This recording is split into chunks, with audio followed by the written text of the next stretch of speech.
Magandang araw mga bata! Muli atin namang alamin kung bakit nagkakaroon ng earthquake. Ang Pilipinas ay kilalang bansa sa natural na ganda nito. Ngunit papaano natin ito pangangalagaan kung mismo ang kalikasan na ang siyang bumuwag nito? Ang pangunahing dahilan ng pagkakaroon ng lindol ay ang paggalaw ng tectonic plate sa ilalim ng Earth's crust. Ang tectonic plate na ito ay malalaking piraso ng Earth's crust na palaging gumagalaw. Kapag nagkakaroon ng biglaang paggalaw o pagkabasag ng mga plate na ito, naglalabas ito ng malaking enerhiya na nagiging sanhi ng pagyanig ng lupa.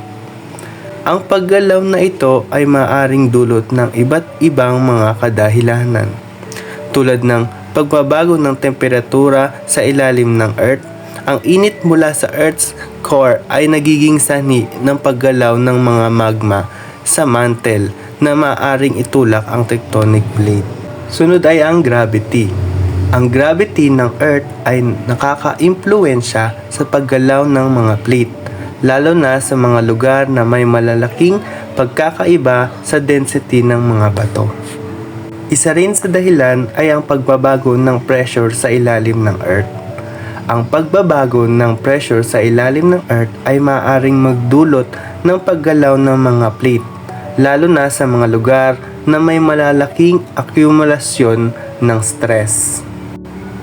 Ang mga lindol ay maaaring mangyari saan mang lugar sa mundo.